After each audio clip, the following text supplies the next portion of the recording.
fazer essa conversa aqui em torno de um certo legado libanês, ou de um certo legado da produção libanesa no Brasil, visto a partir de três perspectivas. A perspectiva artística, por parte do Carlos Nader, que é artista, documentarista, cineasta. Uma perspectiva acadêmica, curatorial, por parte do Eduardo Jesus, que é professor, curador e pesquisador, professor da PUC de Minas.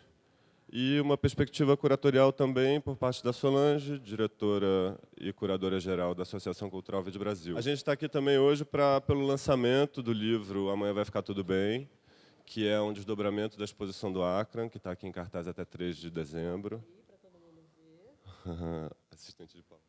Está à venda na lojinha. O livro está à venda na lojinha. Ele reúne... Esse livro é importante porque ele reúne, pela primeira vez, uma quantidade interessante de textos em português sobre o Akram, a produção do Akram. Existe aqui, tem um ensaio longo do Mark Westmoreland, que é um pesquisador inglês. Existe um texto nosso apresentando a exposição. E existe uma conversa que o Akram fez com o Moacir dos Anjos, na ocasião, 2 dias depois da abertura, sobre as obras da exposição e sobre a produção dele num sentido mais amplo. Além disso, a gente fez também uma timeline, uma linha do tempo, que resume os principais marcos da trajetória artística do Akram e do diálogo institucional e artístico que ele tem com o vídeo, que ele desenvolveu com o Vide Brasil. Bom, o livro e essa conversa são parte de um conjunto de programas que acompanha, que desdobra, que expande a exposição que está agora em cartaz. A nossa tentativa com esses programas era de criar um certo contexto conceitual, por um lado, com uma série de com um curso oferecido, ministrado pelo Michel Suleiman, que é um professor da USP, com uma série de oficinas e outros encontros, que tem esse propósito, então, de contextualizar um pouco a produção do Akram, contextualizar um pouco em relação à produção artística libanesa, a conturbada trajetória política do Líbano, enfim, trazer um pouco, criar esse berço conceitual que envolva a exposição e possa criar pontes de acesso, mais pontes de acesso para as obras que estão aqui expostas. Eu vou fazer uma fala curta, na verdade, mas muito mais para dar uma noção para vocês da relação do Vide Brasil com essa produção libanesa, né, que é uma pesquisa que vem de muito tempo e que resultou, claro, muito nessa exposição. É uma história, assim, olhando em retrospecto, a gente percebe claramente não apenas a forma como o festival fez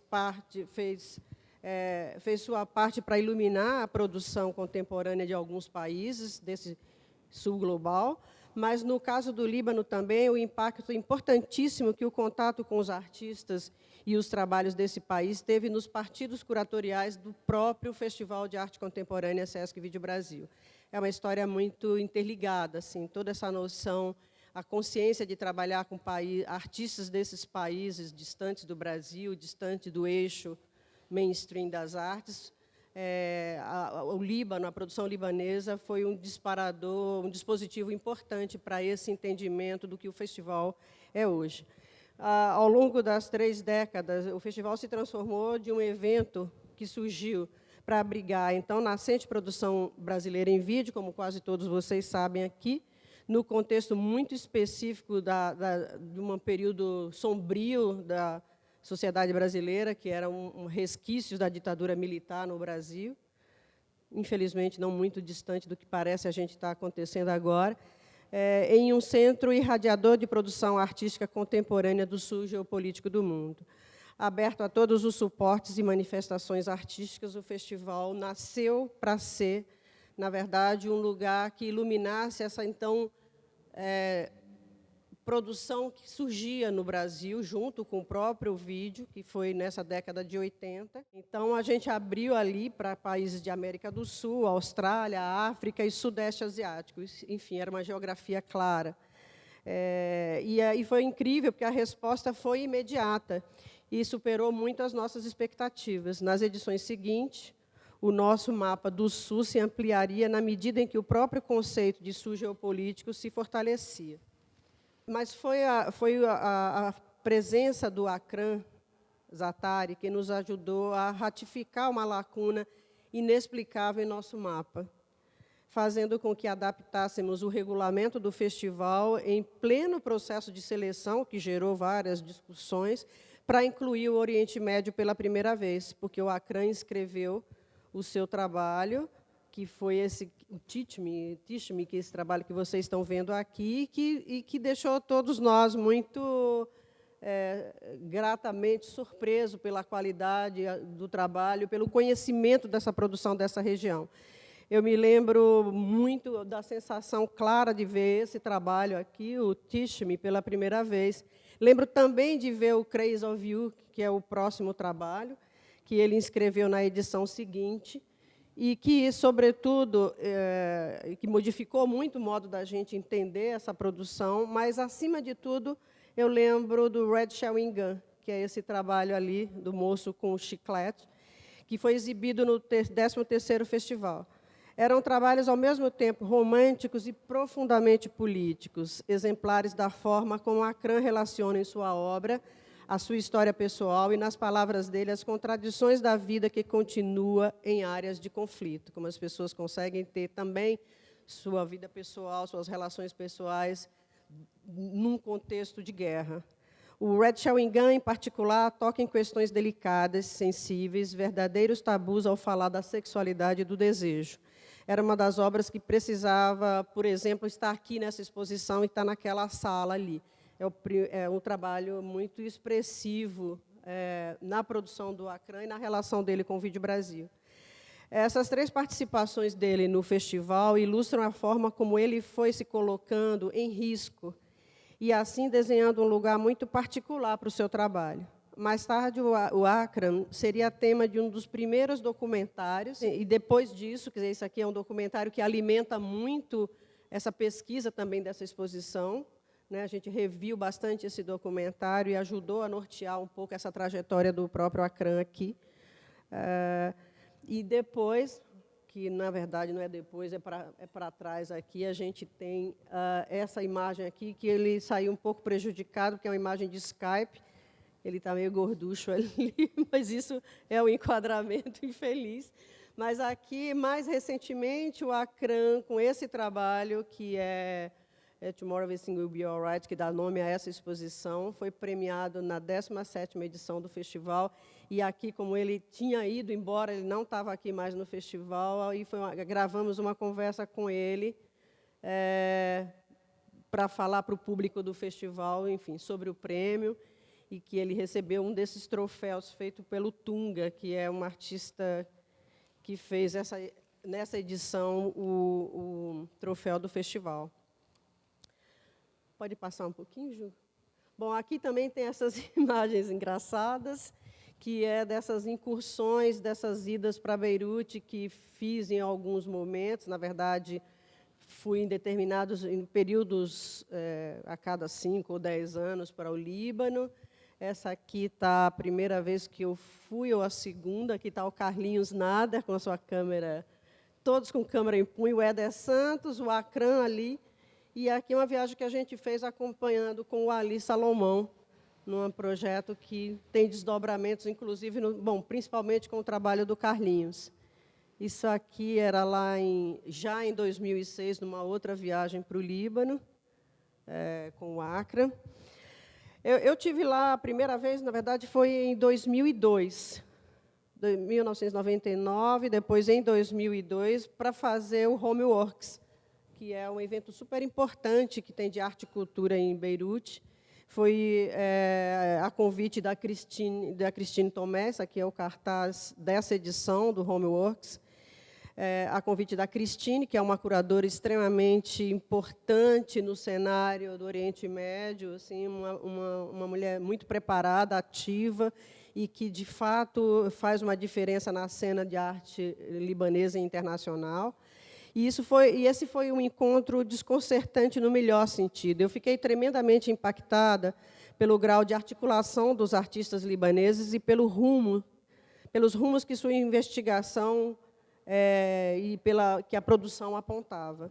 Acabávamos de realizar, naquele momento, a 13ª edição do festival, que tinha como tema curatorial o hibridismo, as contaminações entre as linguagens artísticas. E isso me deixou, chegando no Líbano, perceber a potência dessa cena tão híbrida, tão articulada, foi realmente mais um ponto assim, que me fez repensar muito o próprio trabalho do Vídeo Brasil.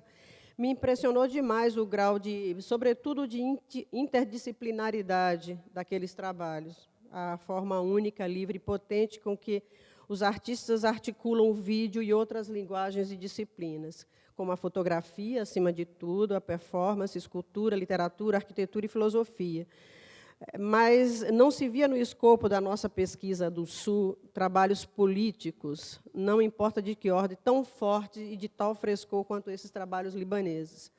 Como, por exemplo, os mecanismos criados por iniciativas como a Fundação Árabe para a Imagem, e do Atlas Group, por exemplo, do Walid Haad, para relacionar visualidade, memória e violência, refletindo por meio da imagem não só sobre a história de seu país, mas também sobre a natureza e o papel da própria imagem, que isso é o que caracteriza muito a produção desses artistas e que o Edu vai falar melhor, mais especificamente, sobre essas relações para vocês. Para concluir, tem uma exposição que foi fundamental, se a Ju irá aqui, que é Narrativas Possíveis. É uma exposição importante, que eu acho um definidor, um marco na história do próprio Vídeo Brasil, que é essa exposição que foi resultado de todo esse processo de pesquisa e de contato com a produção libanesa, que resultou nessa exposição que aconteceu era uma edição especial do festival, na 14ª edição, isso foi em setembro de 2003, que chamava Narrativas Possíveis, Práticas Artísticas no Líbano. Era uma curadoria do Akram Zaatari, com a Cristine Tomé, e tinha um grupo importante de artistas, eram quase 10 artistas libaneses, de várias disciplinas, da filosofia ao vídeo, ao cinema, as artes visuais em si, as artes plásticas, vamos assim dizer. Esse é um trabalho que eles estão aqui no centro, que é um mapa de Beirute. É um trabalho comissionado pelo festival, um trabalho importante, que hoje faz parte da coleção do MoMA de Nova York, do Marwan Hashmoui, e que o grupo está um pouco sentado aqui. Mas essa exposição ela trouxe para o Brasil o Gilbert Haj, que é um fotógrafo super importante, o Ghassan Saleb, o Jais Saloum, que é um cineasta super importante do Oriente Médio, vive no Canadá, o Akram, o Walid Sadek, o Marwan, a Lamia, a Joana, enfim, esses personagens importantes da história da arte contemporânea libanesa. Embora o festival não tenha apresentado desde sempre instalações e performances, além de vídeos até esse momento, a concepção e a expografia de Narrativas Possíveis foi um passo novo e importantíssimo para nós. Pela primeira vez, a gente reunia, em torno de um eixo temático, obras dessas linguagens diversas, como esse mapa que eu acabei de mostrar aqui, comissionado por a gente. Teve essa performance importantíssima do Walid Haad, que é esse material que ele usa a partir do arquivo da Fundação Árabe para a Imagem, que chama justo Documentos do Atlas Group. Passando por uma publicação do Walid Sadek, várias videoinstalações, enfim, era um conjunto de trabalhos que dava uma dimensão nova para o Vídeo Brasil. Embora aqui está todo o grupo aqui posando para a foto desses artistas, mas essa exposição ela era pequena, do ponto de vista físico, mas era extremamente potente. E ela sinalizava para o Vídeo Brasil uma vocação que a gente assumiria cada vez mais dali, desse momento aqui para frente, expandindo o escopo do festival para o campo das artes visuais como um todo, a exemplo do que acontecia a própria linguagem do vídeo. Narrativas Possíveis era um exemplo acabado dessa transformação irreversível e também da potência do olhar do Sul. Por isso que eu considero uma exposição definidor muito do formato do Vídeo Brasil. Né? Aí a gente aqui está falando de um legado dessa exposição e dessa própria presença e da pesquisa com o Acran e com esse grupo, que é essa nova geração de artistas libaneses ou daquela região do Golfo que tem participado ativamente das edições do Vídeo Brasil. Aqui a gente tem um trabalho do Roy Dib, o Ali Cherry, a Dima, que é uma menina super jovem, uma artista super potente também, e do Khaled.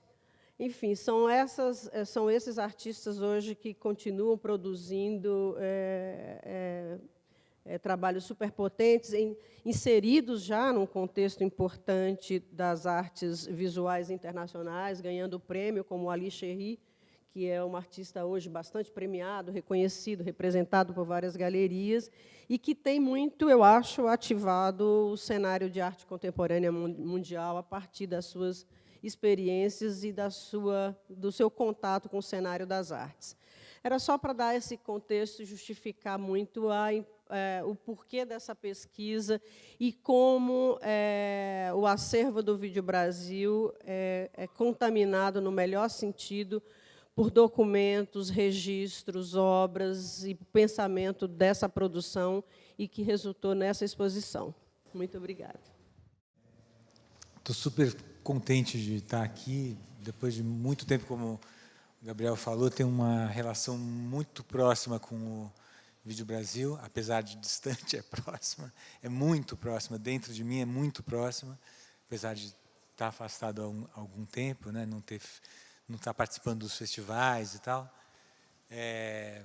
E é engraçado, porque eu acho que eu fui convidado agora, né, por duas razões principais. Uma, por causa da minha... Eu não gosto de falar de origem, né? A origem é... Eu sei lá onde é a origem, né? É um mistério. A nossa origem é um mistério, né? Mas, sei lá, para a origem do meu nome, talvez, né? Que é libanesa. E por uma razão afetiva, né? Que me liga ao Vídeo Brasil.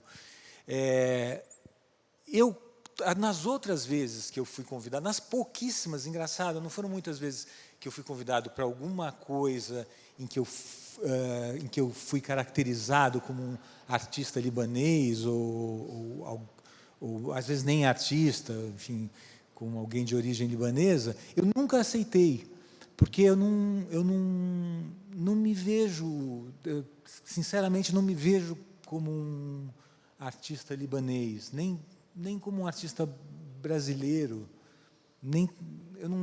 eu tenho um problema com a questão identitária, né, que está inclusive expresso em alguns dos meus trabalhos, né.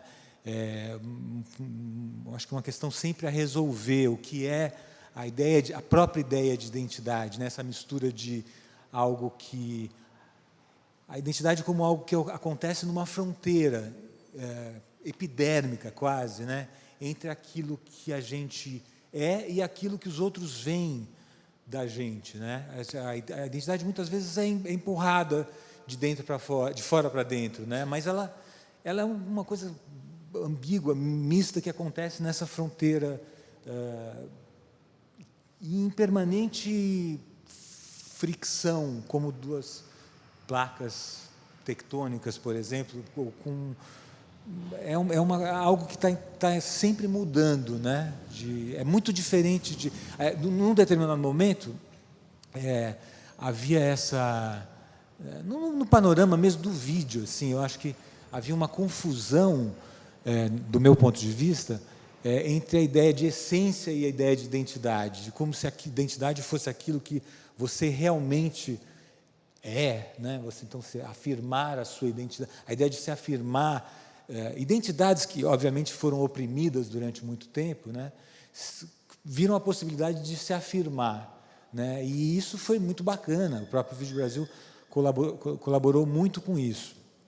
Por outro lado, a afirmação da identidade carrega com ela um perigo. Tem um paradoxo na ideia de identidade, sempre tem, e o Líbano é excelente para ilustrar esse paradoxo. Eu fui para o Líbano essa vez, foi a primeira e única vez que eu fui para o Líbano, muita vontade de voltar. Eu encontrei uma tia do meu pai, lá, viva ainda, né? E perguntei sobre a guerra, né, que tinha acabado, sei lá, uma década atrás, né? Uma década atrás? Acho que sim, né? Até menos, né? Uns 8 anos antes, né? E ela falou assim, olha, porque a cidade é dividida, né? Tem o lado cristão e o lado muçulmano. Nós ficamos no lado muçulmano, num hotel. Mais legal, bem mais legal. E mais bonito e mais legal, né? Os dois, né? E eu perguntei para ela assim, como foi a guerra e tal, e ela foi me explicando aquela maluquice, sem entender como uma pessoa pode viver numa cidade em guerra civil, ter uma vida normal, como os vídeos do Akram mostram, né? Uma vida com questões que não são questões não são questões comunitárias, são questões só pessoais, né? E ela foi contando e tal, e ela falou assim, olha, o pior momento da guerra foi o momento em que ela é cristã, né? É o momento em que os cristãos entraram em guerra com os próprios cristãos. Houve um momento que os cristãos se dividiram identitariamente também, criaram 2 identidades e entraram em guerra contra eles mesmos, né? E aí ela falou, você não sabia de onde vinha a bomba, porque na guerra contra os muçulmanos tinha uma direção, né? A bomba vinha, mas quando aquilo se espalhou, foi um momento mais complicado. Estou lembrando de um documentário que eu fiz sobre a questão racial, uma da questão de identidade, graças a Solange, inclusive, que descolou uma verba com uma fundação holandesa, e um dos personagens era um cego que estava ali para dizer que não existia, que raça não existia, porque ele nunca enxergou, nunca viu cor, nunca viu uma pessoa, então, para ele, teoricamente, não existiria raça. Foi o único racista que eu encontrei. Eu acho que o único racista brasileiro, né, porque aqui não tem racismo nenhum, né? Ninguém é racista, só o outro, né, que é racista. E ele expressou o racismo no filme, não sei se a Solange lembra, ele era racista, sem culpa, talvez por ser cego e na posição de vítima, expressava o racismo dele sem problema, né? O fascismo da vítima, né? E ele era racista contra japonês e coreano. Era esse o racismo dele. Ele falava especificamente, ou racinha desgraçada, né? Que são muito falsos. Assim, quando eu fiquei me preparando para esse encontro aqui, voltava a imagem do Ali o tempo todo, né? Quando a gente fez o festival que veio as narrativas possíveis, né? Foi incrível, né? A comissão era eu, Solange, Ângela e Laim. E o Ali.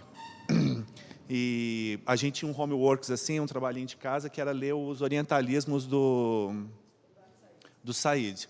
E o livro é super difícil, né? Super difícil. Putz, eu li o texto, vim com ele preparado, assim, né? E quando a gente chegou na reunião, o Ali chegou com, tipo, todos os livros do Said, em várias línguas, né? Marcado com caneta de várias cores. Tipo, ele já tinha lido e relido, né? Eu e o Laim, a gente olhou um para o outro assim, e falou assim, bom, vamos ficar quietinho, né? Assim, a gente ficou super quietinho. E foi nessa reunião que saiu o nome do festival, né? Que o Ali queria que desse esse nome de deslocamentos, né?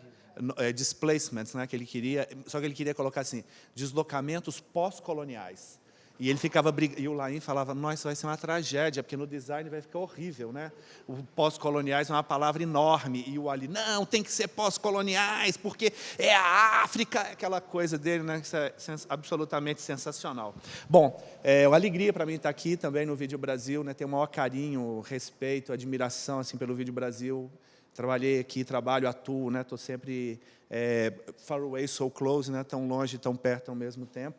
E fiquei super feliz de vir fazer esse comentário com o Akram nesse festival em 96, né? Quando ele apareceu, eu estava na mostra competitiva também.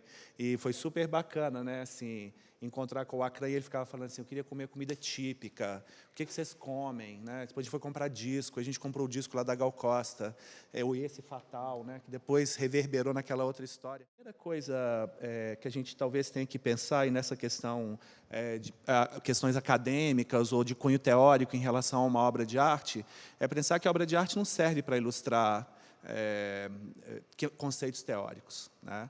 A obra de arte ela tem uma espécie, talvez, de autonomia, né? Eu fico pensando que assim, uma obra de arte é como se ela fosse uma cartografia de inúmeros afetos, né? Como se ela fosse umas meadas, uns conjuntos disformes e heterogêneos de afetos que se unem para acionar uma potência, para ativar possíveis, pura invenção de blocos de sensação, né? Nesse aspecto, arte e conhecimento se aproximam, já que ambos são invenções ligadas ao sensível e aos afetos. Dito isso, eu queria pensar algumas linhas de força que as obras do Akram acionam e nos envolvem. Né? A curadoria foi muito feliz de ter começado com o Red Showing Gun. Né? Toda vez que eu vejo esse vídeo, eu lembro do Ali, né?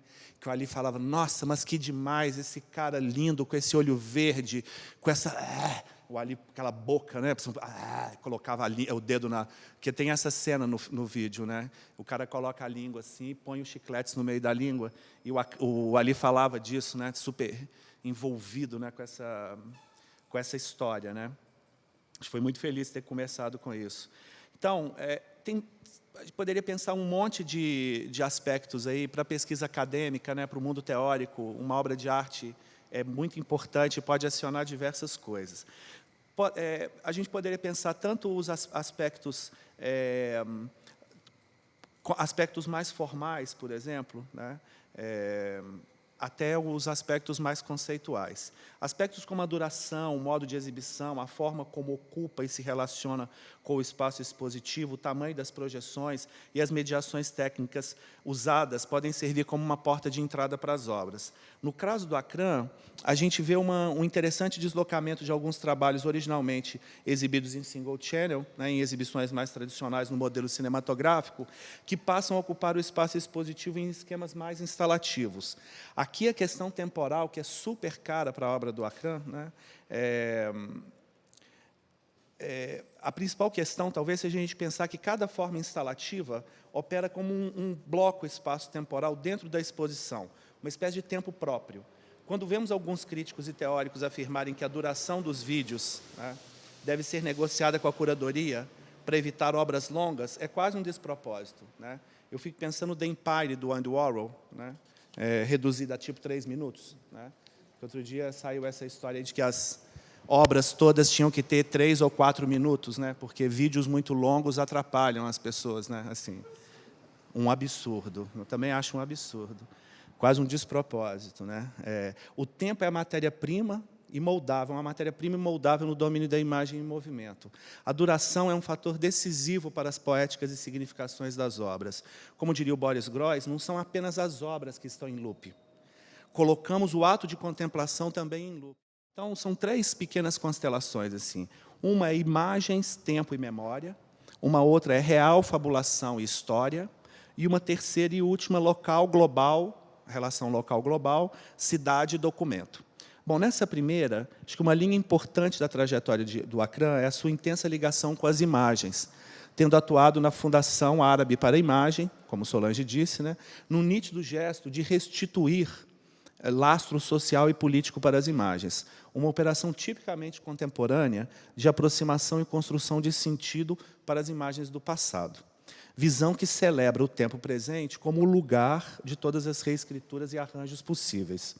Nesse sentido, vemos em muitas das obras o tempo como essa matéria moldável que faz com que as temporalidades se aproximem, se reencontrem, tanto no trato de questões traumáticas coletivas, como conflitos e guerras, quanto nas reverberações desses traumas e de outras tensões nos processos de subjetivação. Por isso, a memória é uma palavra-chave para pensar esses processos e os modos como acionam as fruições. Memória como fabulação, forma de reinvenção do tempo, tal qual uma espécie de máquina de Morel apontada para os cruzamentos do real, da história e das subjetividades. A memória, ampliando a genial poema Ideia de Wallis Salomão, pode ser mais que uma ilha de edição. Pode tornar-se um search num banco de dados com quase infinitas combinações.